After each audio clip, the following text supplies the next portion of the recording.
Noida sector 27 के E block में 17 मई की रात करीब 11:30 बजे चलती कार पर पेड़ गिरने से हुई दुर्घटना में एक महिला घायल हो गई। ध्यान दीजिए, मकान के अंकों का योग 8, गाड़ी की नंबर प्लेट के अंकों का योग 8, दुर्घटना वाले दिन तारीख 17 यानी फिर अंकों का योग 8 और शनि का अंक भी 8 है।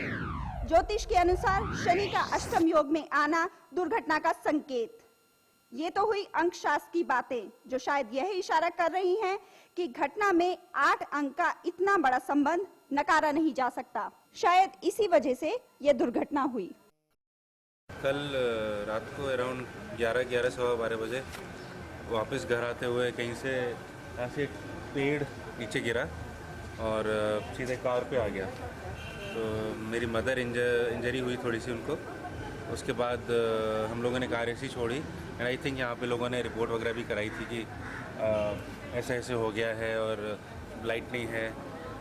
तो फिर बट हम लोगों ने कार यहाँ पे छोड़ के हम लोग हॉस्पिटल वगैरह चले गए थे। बट आने के बाद भी और अभी तक सुबह इट्स अराउंड 11:10 नाउ कुछ खास फर्क पड़ा नहीं है। इस विषय पर जब हमने लोगों से बात की तो वहां उपस्थित श्रीमती पद्मा विजयन का कहना था कि लोगों ने बार-बार अथॉरिटी में दोनों पेड़ों को लेकर शिकायत की। हाँ जी, ये दोनों पेड़ के बारे में हमने बहुत बार कंप्लेंट किया। It's dangerous for the house and yesterday ऐसा हादसा हुआ तो कार को ऊपर गिरा, कार के अंदर बैठने वाला को चोट भी लगा। और कल रात से from 11:30 we are complaining. Morning we went to the office and office में जाकर हमने कंप्लेंट किया लेकिन अभी तक कोई नहीं आया। नोएडा प्रशासन के ढीले रवैये से लोगों में काफी आक्रोश था। अब केवल नाम के लिए रह गई नोएडा हेल्पलाइन से उन्हें कोई मदद न मिलने के कारण दुर्घटना के बाद भी काफी मुश्किलों का सामना करना पड़ रहा है। इतना बार फोन करने के बाद फोन उठाते हैं, आ रहे हैं, अभी तक कुछ नहीं हुआ। नोएडा का हेल्पलाइन भी है, there is no response, nobody is picking up the phone. ऐसा ये हालत है तो कोई फायदा तो है नहीं। Noida authority is not working, it seems the whole city is sleeping, there is no response. और लोगों को बहुत प्रॉब्लम हो रही है, लाइट नहीं है, लोगों के एग्जाम्स है, बच्चों के एग्जाम्स हैं, ना पढ़ पा रहे हैं ना कुछ कर पा रहे हैं। और अभी अगर लाइट आई तो हो सकता है किसी भी तरह का यहाँ सर्किट ब्रेक हो सकता है, कोई भी एक्सीडेंट हो सकती है। रोड ब्लॉक हो गया वो तो है ही, बाकी लाइफ के लिए भी बहुत डेंजरस है ये। इस मुद्दे पर जब हमने लोगों की तरफ से उठाए सवाल सरकारी मुलाजिम हरीश चंद से पूछे तो उनका कुछ ये कहना था। पहले भी कई बार कंप्लेंट किए लोगों ने।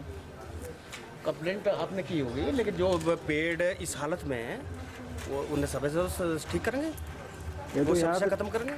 4 साल से कंप्लेंट कर रहे हैं लोग, आप तो शायद पहुंची नहीं खबर। मैं आया ही अभी हूँ और मेरा प्रमोशन ही अभी हुआ है और अभी मैं तुरंत आया हूँ। केवल 3-4 दिन हुए मेरे को यहाँ आए। तो आपसे उम्मीद करें कि प्रमोशन पर आए हैं तो अच्छा काम करेंगे, जनता के हित में। अच्छा काम मिलेगा, जनता के हित में काम करूंगा, जितना जैसे चाहेगी वैसे पूरे तरह से हक पे करूंगा। जनहित के लिए बनाई गई रेजिडेंट वेलफेयर एसोसिएशन के नकारेपन को लोगों ने कुछ इस तरह बयां किया। एसोसिएशन सिर्फ चंदा इकट्ठा करती है और कभी-कभी सम्मेलन कर देती है, उसके बाद सम्मेलन के बाद पता नहीं चलता है एसोसिएशन है कि नहीं। फोरम बना के रखा है ई ब्लॉक में और तो बिल्कुल सहायता नहीं है। यूं तो यह दुर्घटना छोटे से हादसे के रूप में टल गई, लेकिन यही दुर्घटना और भी विकराल रूप ले सकती थी। पेड़ गिरने के कारण बिजली के तारों से शॉर्ट सर्किट होने का भी खतरा था, जिससे जान माल की भारी हानि हो सकती थी। अब देखना यह है कि प्रशासन इस मामले को कितनी गंभीरता से लेता है और भविष्य में ऐसे दुर्घटनाओं से बचने के लिए कौन-कौन से जरूरी कदम उठाता है।